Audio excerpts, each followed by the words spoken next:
যাদের স্বামী প্রবাসে আছে, দূরে আছে, তাদের কাছে তোমরা প্রবেশ করবা না।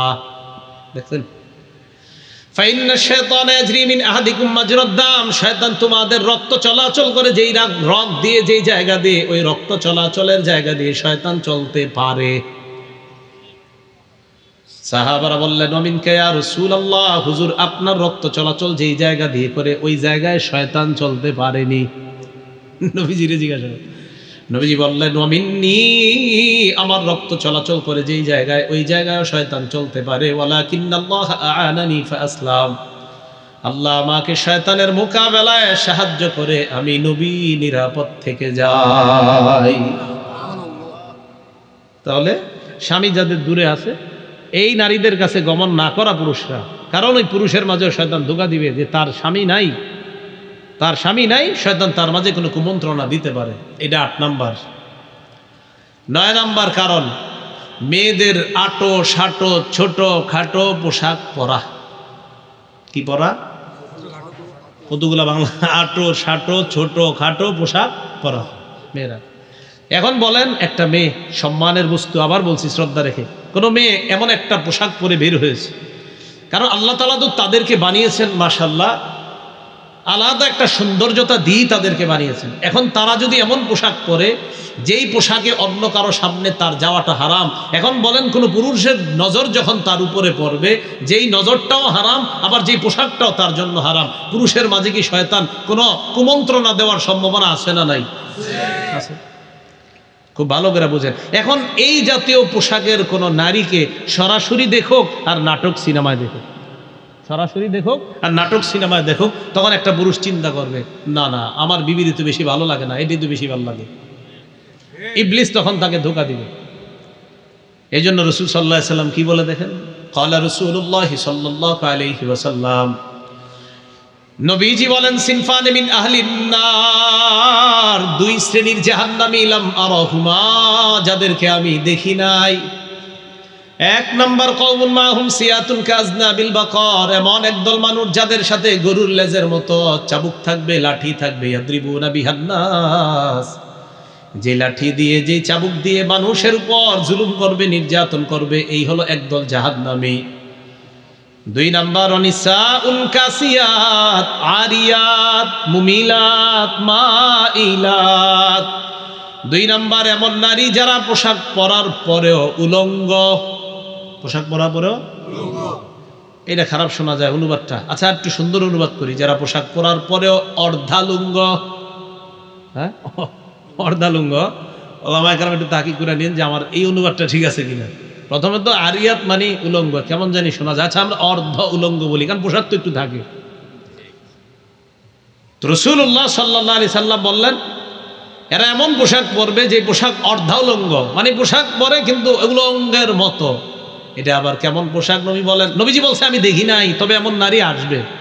মুমিলাত, যেই নারী অন্য পুরুষকে আকৃষ্ট করবে। এই যে দেখেন কি বলে, যেই নারী ওই পোশাকের মাধ্যমে অন্য নারী অন্য পুরুষকে আকৃষ্ট করবে।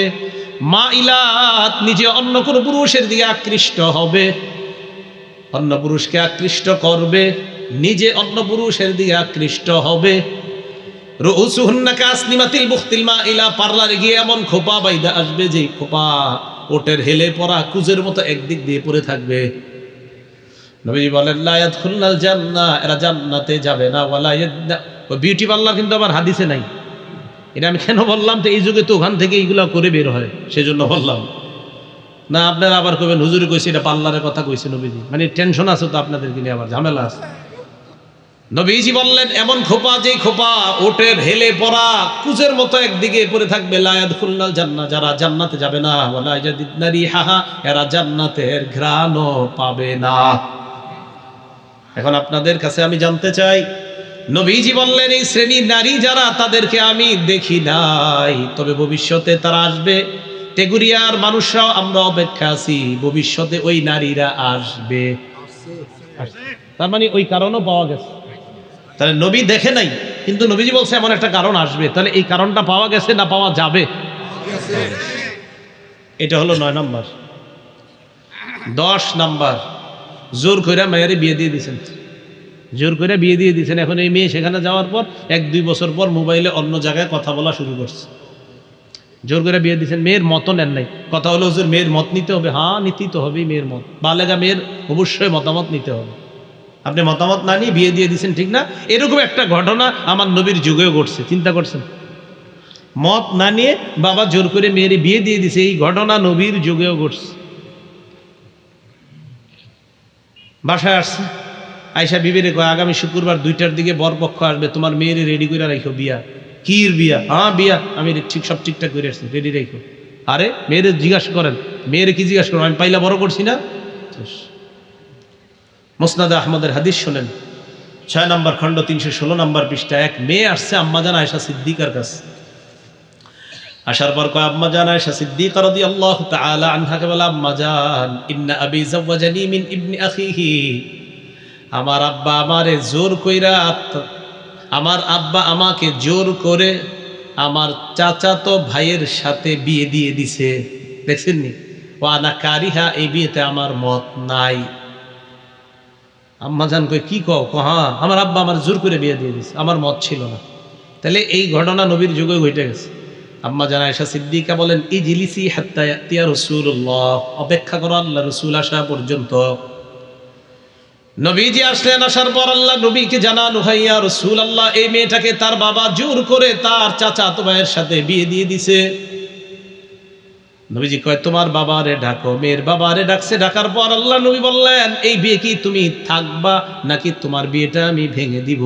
বিয়েতে তুমি থাকবা না বিয়ে ভেঙে দিব বলো? মেয়েটা কয়, ইয়া রাসূলুল্লাহ আজাসতুমা সোনা আবি, আমার বাবা আমারে যেখানে বিয়ে দিয়েছে এই বিয়েতে আমি অনুমোদন দিয়ে দিলাম, এই বিয়েটা আমি মেনে নিলাম। তো বিয়ে মেনে নিলে আসছো কেন? বিয়ে তো মেনেই নিছো, তো আসলা কেন? বিচার দেওয়ার জন্য। এবার মেয়েটা যেই কথাটা বললেন, সব গার্জিয়ান যারা আছেন, মেয়ের পিতা আছেন যারা এখনো মেয়ে বিয়ে দেন নাই, কথাটা লিখে রাখেন।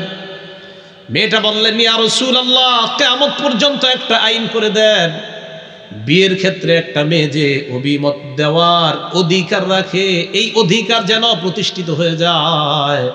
এই জন্য আমি আপনার কাছে আসলাম, এই আইনটা আপনার মাধ্যমে যেন দুনিয়ায় চালু হয়ে যায়। হুজুর মেয়ে যে অভিমত দিতে পারে এই আইনটা চালু করে দেন। নবী আইন চালু করে দিলেন, একটা মেয়ের তারও অভিমত নিতে হবে বিয়ের ক্ষেত্রে। জোর করে বিয়ে দেন না, বিপদে পড়বেন। পরে 5 বছর পরে এসে বলবে, আব্বা এখানে থাকবো না আমি। কেন? আমার কলেজ জীবনের এক বন্ধু ছিল, তার সাথে আমার সম্পর্ক হচ্ছে। এই 10 নম্বর কারণ। মানেন আর না মানেন, অনেকে চিন্তা করতে ঠিকই তো, আমার তো এরকম ঘটছে, এরকম কল্পনা কিন্তু আনতেছে অনেকে। 11 নম্বর কারণ, অসমতা বিয়ে। বলেন কি বিয়ে? আপনার 13 বছরের ছোট্ট মেয়েটাকে 48 বছরের ইতালি প্রবাসী যুবকের সাথে বিয়ে দিয়ে দিয়েছেন। 48 বছরের ইতালি প্রবাসী যুবক, 48 বছরের যুবক বিয়ে দিয়ে দিয়েছেন। এই মেয়েটা, না না হাইছেন না, শ্রদ্ধার সাথে, এটা হচ্ছে আমাদের সমাজ। এই যে মেয়েটাকে দিলেন, মেয়ে কিছুদিন পরে হতে পারে এমন জায়গায় কোনো সম্পর্ক আবদ্ধ হয়ে যাবে, লিপ্ত হয়ে যাবে, তখন আপনারা বলবে কেন আপনি আমার এনে বিয়ে দিয়েছেন জোর করে। মেয়ে মুখের উপর বলে দিবে আপনারা। হচ্ছে না? আচ্ছা, নবীজি সাল্লাল্লাহু আলাইহি সাল্লাম কি বলে দেখেন না, বললাম না আমার নবীর কথা না মানবেন বিপদে পড়বেন। ক্বালা রাসূলুল্লাহ সাল্লাল্লাহু আলাইহি ওয়াসাল্লাম, নবীজি বলেন, তাখায়্যারু লিনুতাফিকুম, পরবর্তী প্রজন্মের জন্য ভালো কন্যা নির্বাচন করো, ভালো পাত্রী নির্বাচন করবা। পরবর্তী প্রজন্ম, তোমার যেই প্রজন্ম তৈরি হবে তাদের জন্য ভালো পাত্রী নির্বাচন করবা। ওয়া আনকিহুল আকফা, সমতা বিধান রক্ষা করে তোমরা বিয়ের কাজ কারবার করবা। বলেন, সমতা বিধান রক্ষা করে বিয়ের কাজ কারবার করবা। মনে থাকবে কথাগুলা? আজকে 11টাই থাক। এই 11টা কারণ বললাম যে আমাদের পরিবারগুলা ধ্বংস হয় যেসব কারণে, এই কারণগুলো আমরা জানলাম। এই কারণ থেকে বাঁচার উপায় কি? সুন্দর করে আমার সাথে বলেন, বলেন তাকওয়া। বলেন সবাই, প্রত্যেকের ঘরে ঘরে তাকওয়া পয়দা করতে হবে। প্রত্যেক দিন এই এলাকার যারা মা বোন আছেন, আপনি আপনার স্বামীকে প্রত্যেক দিন যদি মোবাইলে কথা বলেন একবার স্মরণ করায় দিবেন, স্বামী আমার যেখানে থাকেন আল্লাহরে ভয় করেন। স্বামী যারা আপনার স্ত্রীকে যদি ঘরে থাকেন একসাথে, তো সকালে যাওয়ার সময় বলবেন, বিবি যেখানেই থাকো, যে অবস্থায় থাকো, আল্লাহকে ভয় করো। আর স্ত্রীও স্বামীকে বলে দিবেন, আপনি বাইরে যাচ্ছেন, আল্লাহর হাওলা করে দিলাম, যেখানে থাকেন আল্লাহকে ভয় করেন। এই কথাটা যখন শিখাই দিবেন না, আপনার স্বামী আপনার কথা অন্তত কয়েকবার হলে মনে পড়বে যে আমার বিবি বলছে আল্লাহকে ভয় করতে, ছি ছি, আমি কিভাবে এই গুনাহটা করি। আপনার বিবিও স্মরণ করবে। বাকি এই স্মরণটা কিন্তু যে আপনি আপনার বিবি করছেন, এটাও হাদিসের মধ্যে একটা আছে। নবীজি সাল্লাল্লাহু আলাইহি সাল্লাম আবু যর রাদিয়াল্লাহু তাআলা আনহুকে বলেন, তিরমিজি শরীফের 1987 নম্বর হাদিস, নবীজি বলেন, আবু যর, ইত্তাকিল্লাহা হাইসুমা কুনতা, যেখানেই থাকো আল্লাহকে ভয় করো। সুবহানাল্লাহ। যেখানেই থাকো আল্লাহ, বলেন সবাই, যেখানেই থাকো আল্লাহকে ভয় করো। এই কথাটা দুই দলকে জানাই দিব। বিয়ে বহির্ভূত অন্য কোন পন্থায় একটা নারী অজানা অচেনা দুজন দুদিকের বিয়ে ছাড়া তারা দুজন দুজনের কাছাকাছি হওয়া, কোনো সম্পর্ক করা, এটা যদি অবিবাহিত কারো মাঝে হয় এটার নাম হবে হারাম সম্পর্ক। বিবাহিত কারো মাঝে হলে এটার নামও হারাম সম্পর্ক। বাকি এটার আরেকটা বাংলা পরকীয়া। সহিহ বুখারীর বর্ণনা, 5063 নম্বর হাদিসের বর্ণনা। আনাস ইবনু মালিক রাদিয়াল্লাহু তাআলা আনহুর বর্ণনা, তিনি বলেন, জাআ সালাসাতু রাহতিন ইলা বুয়ুতি আজওয়াজিন নবী সাল্লাল্লাহু আলাইহি ওয়াসাল্লাম ইয়াসআলুনা আন ইবাদাতিন নবী সাল্লাল্লাহু আলাইহি ওয়াসাল্লাম। আনাস রাদিয়াল্লাহু তাআলা আনহু বলেন, 3 ব্যক্তি রাসূলুল্লাহ সাল্লাল্লাহু আলাইহি সাল্লামের স্ত্রীদের ঘরের সামনে আসছে নবীজির ঘরের ইবাদত কি এই ব্যাপারে জানার জন্য। তাদের চিন্তা, নবী মনে হয় সারাক্ষণ ঘরে নামাজ পড়ে, সারাক্ষণ মনে হয় নফল ইবাদত করে, সারা রাত মনে হয় নামাজে দাঁড়ায় থাকে, বিবিদের কাছে মনে হয় একবারেই যায় না, এটা তাদের ধারণা। ফালাম্মা উখবিরু কান্নাহুম তাকাল্লুহা, যখন তাদেরকে সংবাদ দেওয়া হলো যে নবীজি সাল্লাল্লাহু আলাইহি ওয়াসাল্লাম ঘরে এই ইবাদত করে, তখন তাদের 3 জনের কাছে নবীর ইবাদত কম মনে হলো। যে নবীজি ঘরে তাহলে রুটি বানানোর কাজেও শরীক হয়, বিবিদের কাজে শরীক হয়। কাখর আর আতাজিলুন নিসা ফালা আতাজাওয়াজু আবাদা। আরেকজন কয়, আমি নারীদের থেকে দূরে থাকবো, আমি কখনো বিয়ে করব না। ফাজা রাসূলুল্লাহ সাল্লাল্লাহু আলাইহি ওয়াসাল্লাম ইলাইহিম, আল্লাহ নবী তাদের কাছে আসলেন। আসার পর আল্লাহ নবী তাদেরকে বললেন, আনতুমুল্লাযীনা কুনতুম কাযা ওয়া কাযা, তোমরাই কি তারা যারা এমন এমন কথা বললা? তোমাদের মাঝে একজন বললা সারা রাত নামাজ পড়বা, আরেকজন বললা সারা জীবন রোজা রাখবা, আরেকজন বললা নারীদের থেকে দূরে থাকবা, বিয়ে করবা না।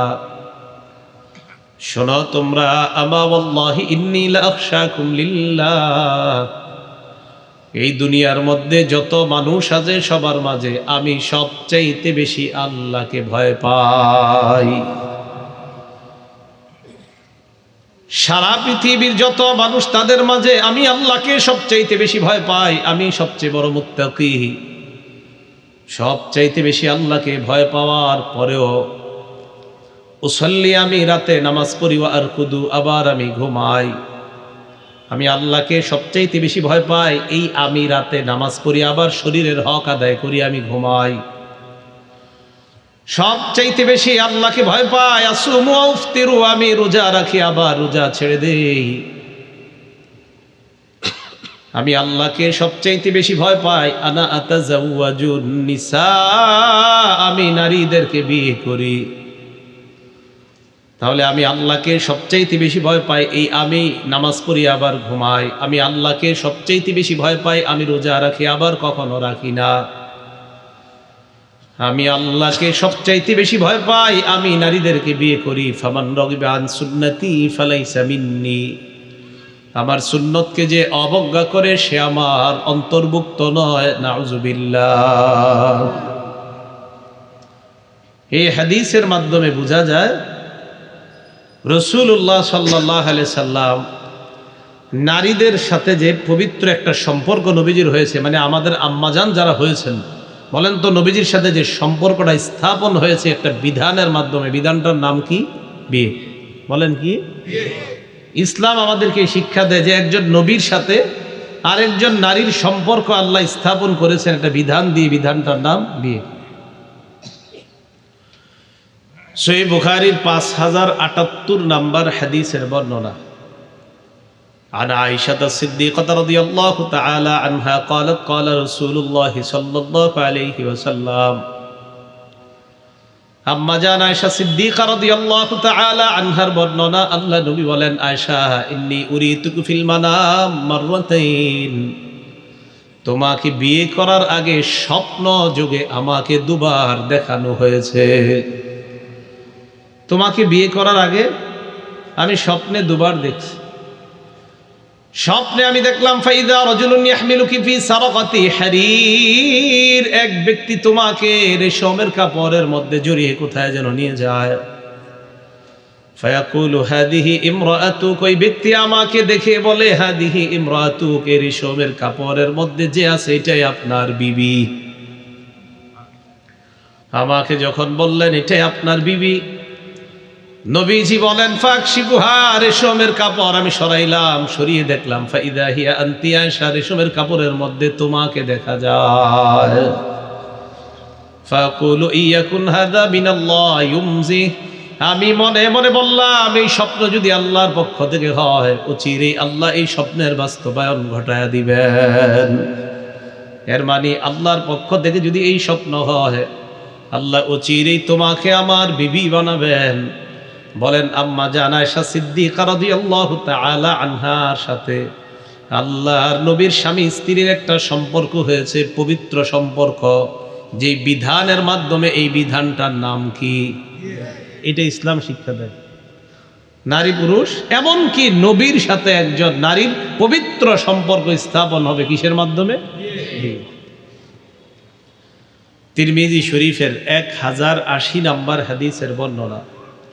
قال رسول الله صلى الله عليه وسلم, নবীজি বলেন আরবাউন মিন সুনানিল মুরসালিন, সমস্ত রাসূলদের সুন্নাত চারটা। 1 নাম্বার আল হায়া, লজ্জা। 2 নাম্বার আত-তাআত্তুর, সুগন্ধি ব্যবহার করা। 3 নাম্বার আসিওয়াক, মেসওয়াক করা। 4 নাম্বার আন-নিকাহ, বিয়ে করা। 1 নাম্বার আল হায়া, লজ্জা। 2 নাম্বার আত-তাআত্তুর, সুগন্ধি ব্যবহার করা। 3 নাম্বার আসিওয়াক, মেসওয়াক করা। 4 নাম্বার আন-নিকাহ, বিয়ে করা। বলেন সব রাসূলদের সুন্নত কয়টা? 4 নাম্বারটা কি করা? বিয়ে করা। তাহলে নবীরা কোন নারীর সাথে একটা পবিত্র সম্পর্কে আবদ্ধ হয়েছেন, এই বিধানের নাম কি? বিয়ে। নবীরাও কোন নারীর সাথে আবদ্ধ হয়েছেন সম্পর্কে, বিয়ে। আমাদের নবীও আরেক নারীর সাথে আল্লাহ তার পবিত্র সম্পর্ক স্থাপন করিয়ে দিয়েছেন, বিধানটা এটার নাম বিয়ে। তো ইসলাম আমাদেরকে শিক্ষা দেয় একটা ছেলে একটা মেয়ে, তারা দুজন কাছাকাছি হবে যেই সম্পর্কের মাধ্যমে, এটার নাম বিয়ে। তো বিয়ে ছাড়া আমাদের সমাজে যা হচ্ছে, এটা হয়তো এটার নাম হবে হারাম সম্পর্ক, না হয় হবে এটার নাম পরকিয়া। আল্লাহ এই গুনাহ থেকে আমাদের সমাজকে, জিনা থেকে আমাদের সমাজকে আল্লাহ হেফাজত করে। সহিহ বুখারীর বর্ণনা, 5069 নাম্বার হাদিসের বর্ণনা। আব্দুল্লাহ ইবনে আব্বাস রাদিয়াল্লাহু তাআলা আনহুমা তার এক ছাত্রকে বললেন, হাল তাজাওয়াজতা, তুমি কি বিয়ে করেছ? ছাত্র জবাব দিলেন, লা হুজুর, আমি এখনো বিয়ে করি নাই। আব্দুল্লাহ ইবনে আব্বাস বললেন, তাজাওয়াজ, তাড়াতাড়ি বিয়ে করে নাও, ফা ইন্না খায়রা হাদিহিল উম্মাহ আকসারুহা নিসাআ, এই উম্মতের সবচাইতে শ্রেষ্ঠ যেই মানুষটা, এই লোকটার অধিক বিবি ছিল, এই মানুষটার অধিক বিবি ছিল, তুমি এখনো বিয়ে করো নাই। বিয়ে করো তাড়াতাড়ি। এই উম্মতের সর্বশ্রেষ্ঠ যিনি, তার অধিক সংখ্যক বিবি ছিল, আর তুমি এখনো বিয়ে করো নাই, তুমি তাড়াতাড়ি বিয়ে করো। এখন বলেন আব্দুল্লাহ ইবনে আব্বাস, নবীর সাহাবী, তার একজন ছাত্রকে আরেকজন নারীর সাথে একটা পবিত্র সম্পর্কে আবদ্ধ হওয়ার জন্য বলেছেন, এই সম্পর্কের নাম কি? বিয়ে। সহিহ বুখারীর 5066 নাম্বার। আপনাদের এলাকায় কারেন্ট নেই? হ্যাঁ, জেনারেটারে মাহফিল চলে কেন? নাকি নিষেধ? মাহফিল কি জেনারেটারে হচ্ছে? আচ্ছা, হ্যাঁ, আচ্ছা, জেনারেটারে আমি বয়ান করতে পারি না, কষ্ট হয় আমার। তো যাই হোক, সহিহ বুখারীর 5066 নাম্বার হাদিসের বর্ণনা, আব্দুল্লাহ ইবনে মাসউদ রাদিয়াল্লাহু তাআলা আনহুর বক্তব্য। তিনি বলেন, কুন্না মা নবী সাল্লাল্লাহু আলাইহি ওয়াসাল্লাম শাবাবা। জেনারেটর বলতে আওয়াজ হইতেছে না, অন্যদিকে আওয়াজ হইলে তখন বয়ান করতে পারি না, এটা আমার অভ্যাস আর কি। একটা এই যে মনে হচ্ছে ওইদিকে কি জানি একটা ঘটতেছে, ঠেট ঠেট ঠেট ঠেট করে আওয়াজ হইতেছে, এই আর কি, একটু ঝামেলা হয় আমার। রাস্তার পাশে, মানে মেন রাস্তার পাশে জেনারেটারে আমি বলে দিই কিন্তু, যে জেনারেটার মেন রাস্তার পাশে এগুলো কিন্তু বয়ানে যাব না। তো এই ঢাকার পাশে এলাকায় যে কারেন্ট থাকে না জানা ছিল না। যাই হোক, সহিহ বুখারীর 5066 নাম্বার হাদিসের বর্ণনা, আব্দুল্লাহ ইবনে মাসউদ রাদিয়াল্লাহু তাআলা আনহুর বর্ণনা। তিনি বলেন, কুন্না মা নবী সাল্লাল্লাহু আলাইহি ওয়াসাল্লাম শাবাবা। আব্দুল্লাহ ইবনে মাসউদ বলেন, আমরা আল্লাহ নবীর সাথে একদল যুবক ছিলাম, লা নাজিদু শাইআ, আমাদের কিছুই নাই, টাকা পয়সা নাই। একদল এমন যুবক আল্লাহ নবীর সাথে ছিলাম। নবীজি আমাদেরকে বললেন, ইয়া মাশারাশ শাবাব, হে যুব সম্প্রদায়, মান ইসতাতাআল বাআ ফালইয়াতাজাওয়াজ, তোমাদের মধ্যে যারা বিয়ে করার সামর্থ্য রাখো সে যেন বিয়ে করে নেয়। ফাইন্নাহু আগাদ্দু লিল বাসারি ওয়া আহসানু লিল ফাহম, বিয়ে নজরকে নিচে রাখে আর লজ্জাস্থান হেফাজতে সহায়ক হয়ে যায়। কোন ব্যক্তির যদি দুইটা অপরাধের মধ্যে লিপ্ত হওয়ার আশঙ্কা হয়, 1 নাম্বার চোখের গুনাহ, 2 নাম্বার লজ্জাস্থানের গুনাহ যদি কারো বেশি হয়ে যায়, নবীজি বলেন, তোমার যদি বিয়ে করার সামর্থ্য থাকে তুমি তাড়াতাড়ি বিয়ে করে নাও। ওয়া মান লাম ইয়াস্তাতি ফালাইহি বিস-সাওম, বিয়ে করার সামর্থ্য না থাকলে তুমি রোজা রাখবা। তাহলে বলেন, বিয়ে করার সামর্থ্য থাকলে বিয়ে, বিয়ে করার সামর্থ্য না থাকলে রোজা। বলেন আমার সাথে, সবাই বলেন, হয়তো বিয়ে, বলেন নয়তো রোজা। গুনাহ করা যাবে না, হয়তো বিয়ে নয়তো রোজা, গুনাহ করা যাবে না। তো কারো যদি নজরের গুনাহ হয়, কারো যদি লজ্জাস্থানের গুনাহ হয়, তাকে এই কথা বলে দেওয়া যে তোমার সামর্থ্য থাকলে তুমি বিয়ে করো, সামর্থ্য না থাকলে তুমি রোজা রাখো। আল্লাহ আমাদেরকে কথাগুলা বোঝার তৌফিক দান করেন। তো ইসলাম আমাদেরকে এই শিক্ষা দেয়, একটা নারী পুরুষ তাদের উভয়ের সম্পর্ক হবে বিয়ের মাধ্যমে, পবিত্র একটা বন্ধন, এটা হলো বিয়ে। আল্লাহ আমাদেরকে ইসলামের এই শিক্ষাটা আমরা যেন গুরুত্ব দিতে পারি, আল্লাহ তৌফিক দান করেন। 2 নাম্বার, পরকীয়া আমাদের সমাজে বাড়ার দ্বিতীয় কারণ, নারী পুরুষের অবাধ মেলামেশা। কি বললাম? যেমনে মন চায় ঘুরে, মানে যেমনে মন চায় চলতেছে,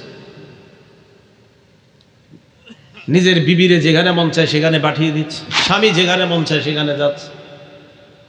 তো নারী পুরুষের অবাধ মেলামেশা দ্বিতীয় কারণ। সহিহ বুখারীর 5232 নম্বর হাদিসের বর্ণনা, قال رسول الله صلى الله عليه وسلم,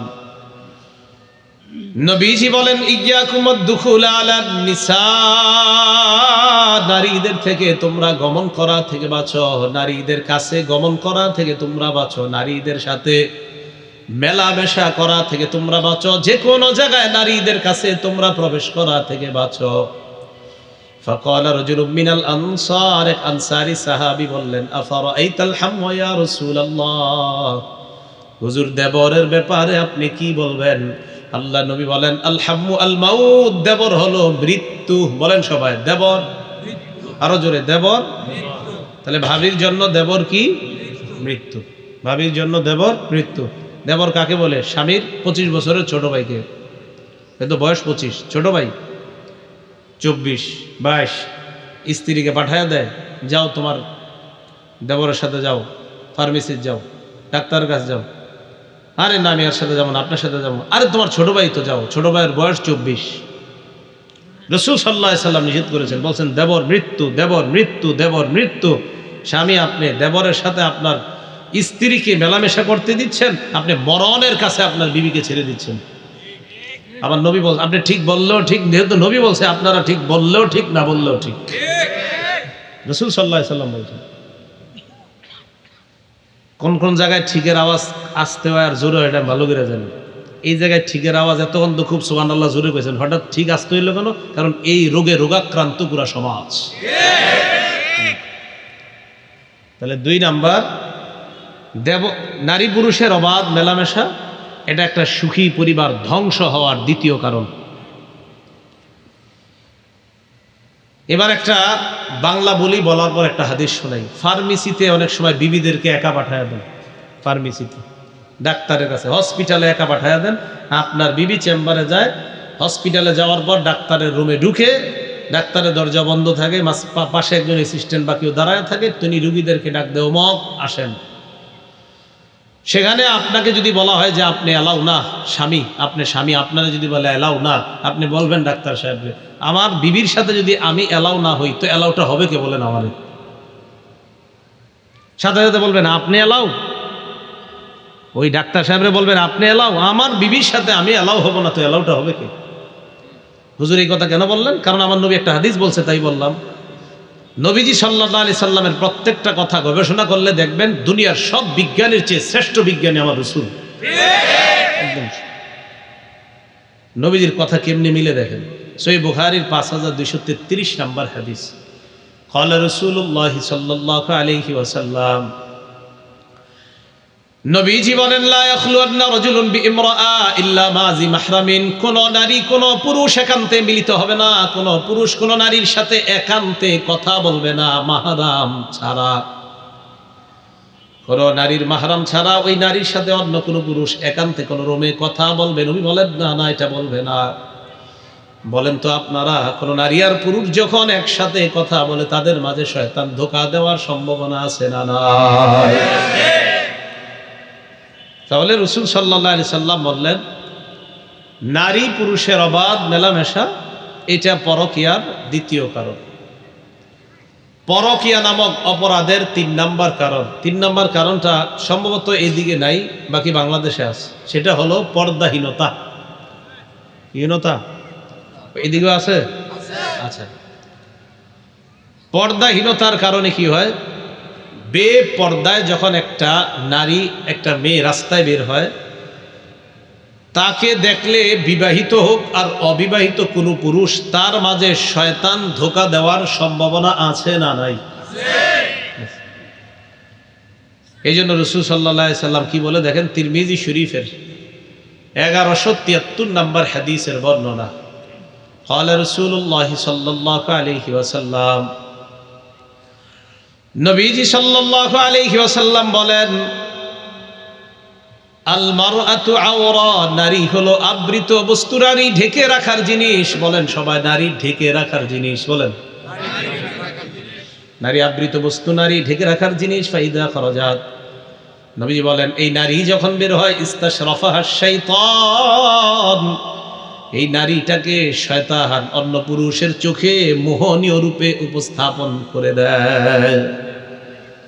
নারী যখন রাস্তায় বের হয়, বেপরদায় বের হয়, শয়তান এই নারীটাকে অন্য পুরুষের কাছে আকর্ষণীয় ভঙ্গিতে উপস্থাপন করে দেয়, তখন ওই পুরুষটা বিপদে পড়ার সম্ভাবনা আছে না নাই?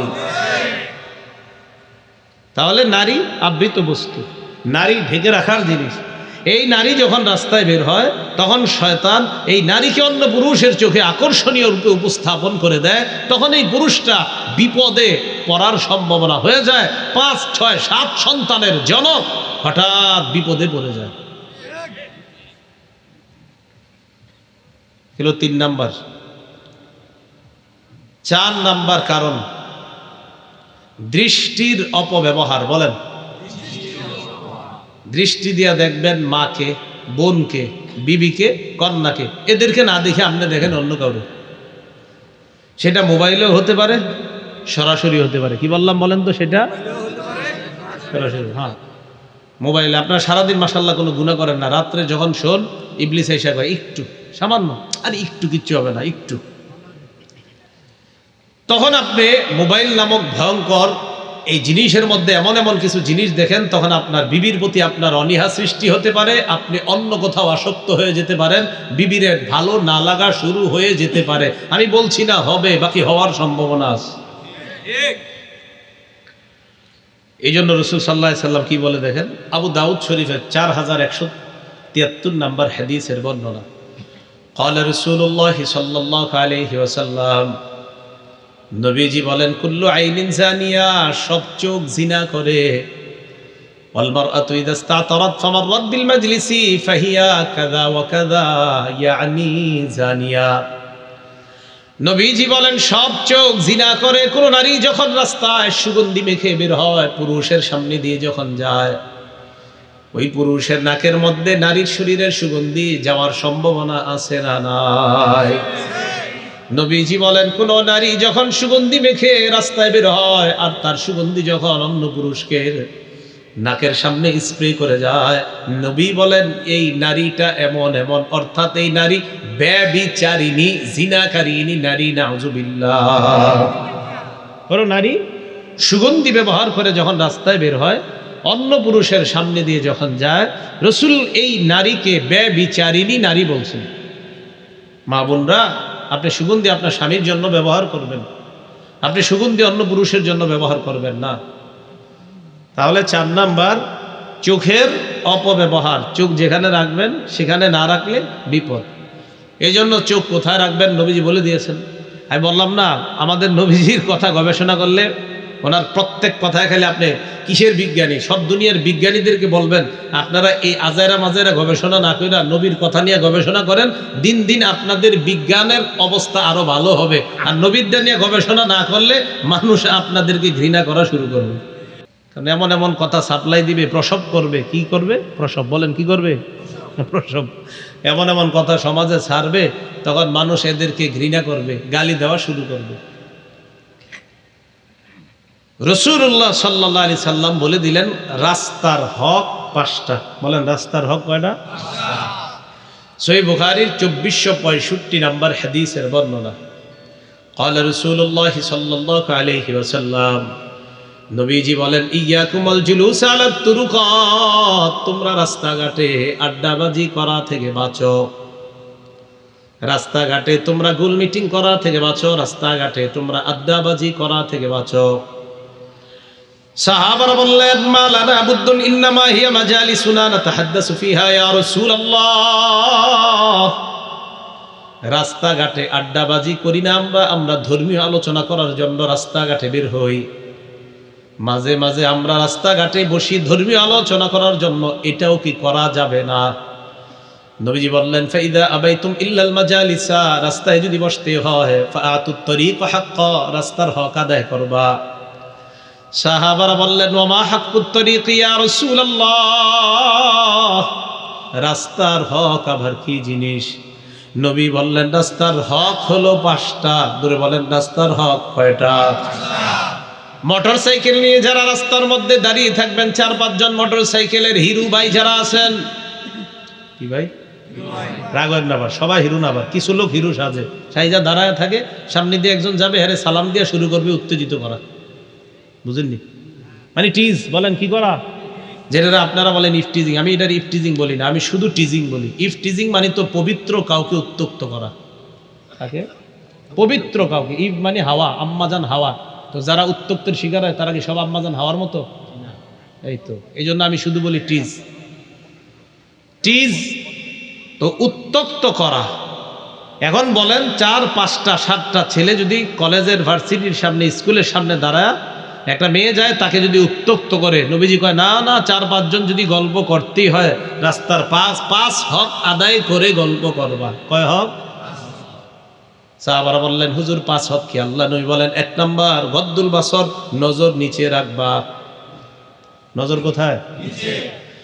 2 নাম্বার ওয়াকাফুল আযা, রাস্তা থেকে কষ্টদায়ক বস্তু সরায় দিবা। তাহলে নবী বললেন 1 নাম্বার নজর নিচে রাখা, 2 নাম্বার কষ্টদায়ক বস্তু সরায় দেওয়া। বলেন তো আপনারা, নজর উপরে থাকলে কষ্টদায়ক বস্তু পাওয়া যায় নাকি নজর নিচে থাকলে? নিচে থাকলে।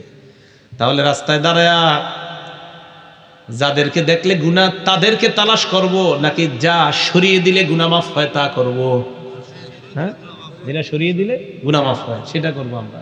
সহিহ বুখারীর 652 নম্বর হাদিসের বর্ণনা, বাইনামা রাজুলুন ইয়ামশি বিতরিক, আমার কোন উম্মত যদি রাস্তা দিয়ে যায়, যাওয়ার পর ফাওয়াজাদা হুসনা শাওকিন ফিত তরিক, রাস্তার মধ্যে যদি কোনো কষ্টদায়ক বস্তু পেয়ে যায়, ফাআখারা, কষ্টদায়ক বস্তুটা যদি সরায়া দেয়, শাকারাল্লাহু লাহু ওয়া গফারা লাহু, আল্লাহ তার প্রতি খুশি হয়ে তাকে মাফ করে দেয়। তাহলে রাস্তায় কারো জন্য, কাউরে উত্তেজিত করার জন্য দাঁড়িয়ে থাকবো, না রাস্তায় কষ্টদায়ক বস্তু তালাশ করব? এক নাম্বার নজর নিচে রাখা, 2 নাম্বার কষ্টদায়ক বস্তু সরায়া দেওয়া, 3 নাম্বার রদ্দুস সালাম, সালামের জবাব দেওয়া, 4 নাম্বার আমরুন বিল মারুফ, সৎ কাজের আদেশ করা, 5 নাম্বার নাহয়ুন আনিল মুনকার, অসৎ কাজ থেকে নিষেধ করা। তাহলে বলেন রাস্তার হক কয়টা? 1 নাম্বার হকের কথাটা সবাই বলেন, বলেন দৃষ্টি নিচে রাখা, বলেন দৃষ্টি নিচে রাখা। মনে থাকবে সবার? আজকে থেকে ইনশাল্লাহ আমরা রাস্তায় হাঁটবো, চলবো, বসবো, উঠবো, দাঁড়াবো, যা করব নজর নিচে রাখবো। রাজি আছি তো ইনশাল্লাহ? আল্লাহ আমল করার তৌফিক দান করেন, নজর হেফাজত করেন। ইনশাল্লাহ দেখবেন গুনাহ এমন ভাবে, নজর হেফাজত করেন, এইটা হলো বর্ডার আপনার, এটা হেফাজত করেন। আপনি দেখবেন নামাজে, অন্যান্য ইবাদতে এত মজা পাওয়া শুরু করবেন। জানেন কেন? কারণ আপনার দেহে গুনাহ ঢুকার জন্য সবচেয়ে বেশি প্রতিবন্ধক যে জিনিসটা, এটার নাম নজর। এটা বর্ডার, এটা দিয়ে শত্রু আপনার ভিতরে ঢুকে যায়। এই শত্রুরা যদি না ঢুকে, নামাজে দেখবেন কি পরিমাণ মজা পান।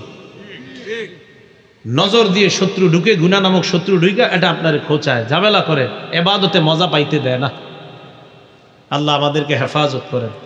তাহলে গুনাহের বর্ডার নজর। আমাদের দেশের বর্ডার আছে না? এই বর্ডার গার্ড মজবুত যদি না হয়, দেশের রাজধানী টিকবে না, শেষ হয়ে যাবে। এই জন্য এই বর্ডার মজবুত রাখেন। আপনার এই 2 চোখ বর্ডার, এই বর্ডার হলো 2 চোখ, আপনার দেহের রাজধানী হলো কলব। এই হাত পা এগুলো হলো এক একটা অঙ্গরাজ্য, একটা বরিশাল, একটা চট্টগ্রাম, একটা কথার কথা। এই প্রত্যেকটা অঙ্গরাজ্যকে আপনি রাজত্ব করেন কলব নামক রাজধানীতে বসে। এই কলব নামক রাজধানী হেফাজত থাকবে যদি বর্ডার নিরাপদ থাকে। চোখ নামক বর্ডারকে নিরাপদ রাখেন, কলব নামক রাজধানী নিরাপদ হয়ে যাবে, অঙ্গ প্রত্যঙ্গ নামক অঙ্গরাজ্যগুলা গুনাহ থেকে হেফাজত হয়ে যাবে। বর্ডার হেফাজত করেন, সব কিছুতে মজা পাবেন। অঙ্ক ঢুকে না মাথায়, ইংরেজি পারেন না, আপনি জেনারেল লাইনেও কাঁচা আছেন, গুনাহ ছেড়ে দেন, দেখবেন সব লাইনে আগে যাবেন। যেই লাইনে আছেন আপনি এগিয়ে যাবেন। গুনাহ ছেড়ে দেন, আপনি কিভাবে আগাবেন বুঝতেও পারবেন না। নামাজ পড়তে গেলে আপনি দেখতেছেন যে নামাজ পড়তে যদি যাই, তাহলে আমার 2টা অঙ্ক করতে বাকি থাকবে। নামাজটা যদি একটু লেট করে পড়ি, 2টা অঙ্ক আমি শেষ করতে পারবো। আপনি 2 অঙ্ক পরে করেন, নামাজে যান, দেখবেন আল্লাহ আপনাকে অঙ্কে কি পরিমাণ রেজাল্ট এনে দেয়। আপনি ওইটা গুরুত্ব দেন। বুঝাইতে চাইলাম, গুনাহ থেকে হেফাজত হই ইনশাল্লাহ। তাহলে বলেন রাস্তার হক কয়টা? 1 নাম্বার নজর। তো বলছিলাম দৃষ্টির অপব্যবহার একটা সুখী পরিবার ধ্বংসের কারণ হয়ে যেতে পারে। এই দৃষ্টি দিয়ে এমন একজনকে দেখতে পারে যার কারণে একটা বিবাহিত পুরুষও কোনো আসক্তি হয়ে তার পিছনে লেগে তার সুখের পরিবারটা ধ্বংসের একটা কারণ হয়ে যেতে পারে। তাই দৃষ্টির অপব্যবহার থেকে আমাদের সমাজ হেফাজত করতে হবে। 5 নাম্বার বলবো, 5 নাম্বারটা কষ্ট পাবেন না তো? কথা বলা। কি বলা? জি, কথা বলা। কথা বলা, হ্যাঁ, ফোনে হোক সরাসরি হোক। ফোনেরটা বেশি কেন? কারণ খাগড়াছড়ি আর এই টেগুরিয়া থেকে খাগড়াছড়ি কি সরাসরি কথা বলতে পারবেন? ফোনে। বিসমিল্লাহ, দাঁড়ান। বাংলাদেশের এক প্রান্ত থেকে তেগুরিয়ার 4 সন্তানের কম বয়সী জনক, 4 সন্তানের কম বয়সী জনক, তার কাছে ফোন আসছে একদিন। অপর প্রান্তে কুকিল কণ্ঠ। এই বেচারা তো আপনার একদিন ফোন আসছে, জি ভালো, দ্বিতীয় দিন আবার ফোন আসে, এরকম 1 দিন 2 দিন করতে করতে ওপার প্রান্ত থেকে যদি বলে আপনার সাথে কথা বলে ভালো লাগলো, বাস এই 4 সন্তানের কম বয়সী জনক এই তো পড়ে গেল বিপদে, শুরু হয়ে গেল বিপদ। সন্তান, পরিবার, তাদের প্রতি অনীহা শুরু হয়ে যায়। আপনি অফিস থেকে আসার পরে কেন আপনি মোবাইলটা ড্রয়ারে তালা মেরে রাখবেন? বাসায় আসবেন, বিবি, পরিবার, নামাজ, আর কোনো কাজ নেই। বাজার থেকে আইসেই শুরু হয় আর মোবাইল দিয়ে জীবন। আরে মার্কেটিং করে সারাদিন আইসা বাসায় আসবেন, পরিবারের সময় দিবেন, সন্তানদের সময় দিবেন, বিবিরে সময় দিবেন, আইসাই হজরতের শুরু হয় মোবাইল দিয়ে। বলছিলাম কথার কারণে শয়তান একজনকে আরেকজনের প্রতি আকৃষ্ট করার সম্ভাবনা আছে না নাই? তাই এটা ব্যবহারে সাবধান। এখন ওই যে আপনাদেরকে বারবার বলছি যে আমার নবীর হাদিস গবেষণা করবেন, শ্রেষ্ঠ বিজ্ঞানী এটাই প্রমাণিত হবে। সহিহ বুখারীর 6243 নম্বর হাদিস, ক্বালা রাসূলুল্লাহ সাল্লাল্লাহু আলাইহি ওয়াসাল্লাম, নবীজি বলেন, আল আইনান তাজনিয়ান, দুই চোখ জিনা করে, ফাজিনাহুমান নাস, দুই চোখের জিনা হলো দেখা, ওয়াল উযুনান জিনাহুমা আল ইস্তিমা, দুই কানের জিনা হলো শ্রবণ করা। দুই চোখের জিনা হলো দেখা, দুই কানের জিনা হলো শোনা শ্রবণ করা। ওয়াল লিসান জিনাহু আল কালাম, জিহ্বার জিনা হলো কথা বলা। আপনি এমন কারোর সাথে মোবাইলে আপনি কথা বলছেন যাকে আপনি চিনেন না, জানেন না, ঘন্টার পর ঘন্টা অপ্রয়োজনীয় কথা বলেন, জিহ্বার জিনা হয়, কানের জিনা হয়।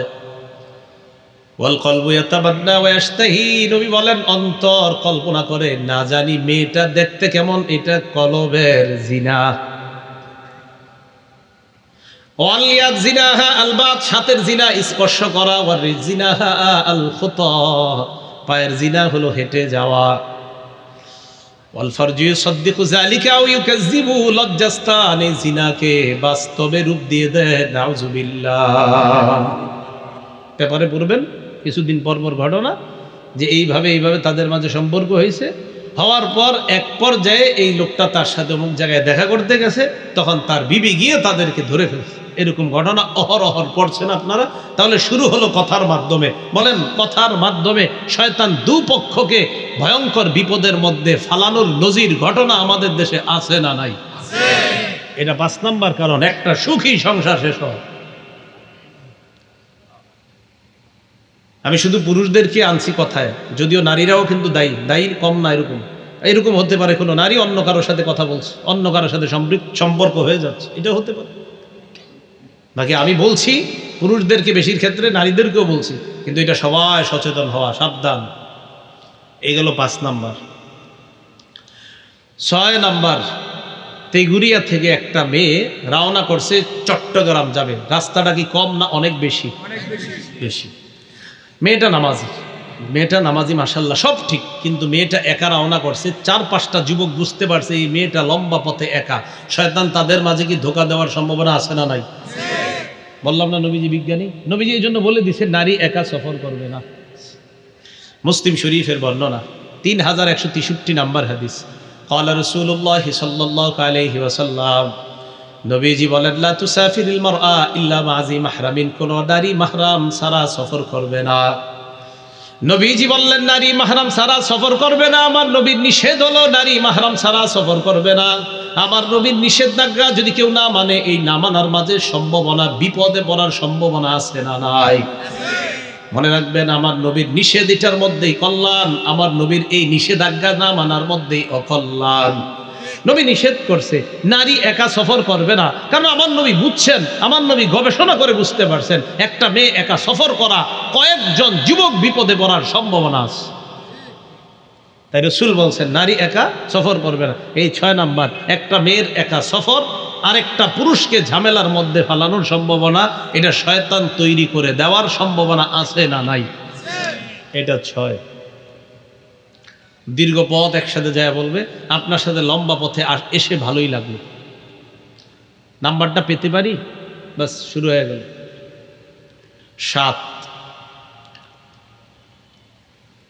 7 নাম্বার, হুজুর আপনি আর একটু সামনে এসে বসেন তো, আপনাকে দিয়ে দেখাইতে হবে, নাহলে দেবো না, কষ্ট নিয়ে না।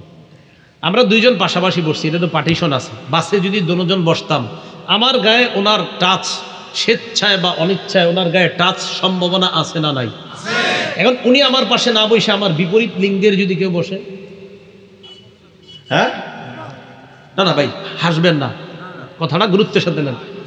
একজন আমার মতো উনি না বৈশা যদি বিপরীত লিঙ্গের আমার কোনো শ্রদ্ধেয় মা বোন কেউ বসে, তার সাথে আমার শরীর স্বেচ্ছায় অনিচ্ছায় লাগার সম্ভাবনা আছে না নাই? প্রথম কথা নিজেকে খুব সেফ রাখা। দ্বিতীয় কথা, আপনি ওখান থেকে উঠে ওই তার সমজাতীয় কাউকে বসায়া দেন। যদি টাচ হওয়ার সম্ভাবনা হয়, রাসূল হাদিসে বলছে শয়তান তাদের মাঝে ঝামেলা তৈরি করার সম্ভাবনা আছে। এই জন্য নবীজির বিবি বলেছেন, মা মাসাত ইয়াদু রাসূলিল্লাহি সাল্লাল্লাহু আলাইহি ওয়াসাল্লাম ইয়াদা ইমরাআতিন কত্তু, নবীজির হাত কোনো নারীর হাত কখনো স্পর্শ করে নাই। আল্লাহ নবী বলেন না উসাফিহুন নিসা আবাদা, কোন নারীর সাথে আমি কখনো মুসাফা করি না। নবী বলেন লা আমাসিয়াদা ইমরাআ, কোন নারীর হাত আমি কখনো স্পর্শ করি না। আমাদের দেশে অনেক ভিডিও দেখবেন, ভিডিওর মধ্যে দেখবেন অনেক পীর সাহেবের পায়ের মধ্যে পুরুষও সেজদা দেয়, নারীও সেজদা দেয়, আর হযরত এমন করে সাবাস সাবাস, মানে এরকম করতেছে। এটা প্রতারক, এটা ভণ্ড, এটা ইসলামের দুশ্মন, এটা ধোঁকাবাজ, এটা ইসলামকে নিয়ে তামাশার পাত্র বানাচ্ছে। তাহলে নারী পুরুষের স্পর্শ এটা একদম টোটাল নিষেধ, এটা ইসলামে নিষেধ। তাই কি বললাম, নারীদের থেকে দূরে থাকার চেষ্টা করা। 8 নাম্বার, যাদের স্বামী প্রবাসে আছে। কোথায় আছে? আমি বললাম না আপনাদেরকে নবীজি, আচ্ছা নবীজির যুগে কিরকম প্রবাস জীবন টিবন আপনার এত বেশি ছিল? নবীজি এই হাদিস বইলে গেছে, চিন্তা করেন এই যুগে এসে কিভাবে ফিট হয়ে যাচ্ছে। যাদের স্বামী প্রবাসে আছে, প্রবাসে থাকা দোষের তা আমি বলছি না, প্রয়োজনই তো যায়, স্ত্রীর খুশি, সন্তানের খুশি, মা বাবার খুশির জন্যই তো যায়। প্রথম কথা হলো, একজন স্বামী তার স্ত্রীর থেকে দীর্ঘদিনের দূরত্ব, শয়তান তাদেরকে দুদিকে দুটি সম্পর্কে লিপ্ত করার আশঙ্কা আছে। দীর্ঘদিনের দূরত্ব, এতে স্বামীরে অন্য কোথাও শয়তান আসক্ত করে দিতে পারে, বিবিকেও অন্য কোথায় আসক্ত করে দিতে পারে। আমি বলছি না দিবে, যদি দেওয়ার সম্ভাবনা থাকে তাহলে তো আপনাদের এই দূরত্ব অবশ্যই খারাপ। প্রথম কথা হলো, যদি সম্ভাবনা না থাকে তো সমস্যা নেই, যে আলহামদুলিল্লাহ হুজুর আমার স্বামী দূরে থাকে, আমি দূরে থাকি, আমরা দুজন দুজনের আমানত রক্ষা করছি, কেউ কারো আমানত খেয়ানত করছি না, ঠিক আছে, ভালো কথা। কিন্তু যদি দূরত্বের কারণে দুইজন দুদিকে গুনাহে লিপ্ত হওয়ার আশঙ্কা থাকে, তবে নিশ্চিত এই দূরত্ব খারাপ, কারণ আপনার দূরত্বের কারণে আপনাদের গুনাহ হয়ে যাচ্ছে। আবার বলছি, যদি স্বামী দূরে থাকার কারণে, স্বামী স্ত্রী দুইজন দূরত্বের কারণে তাদের মাঝে গুনাহ হয় দুই দিক থেকে, আপনারা বলেন এই দূরত্ব কি প্রশংসনীয় না নিন্দনীয়? নিন্দনীয়।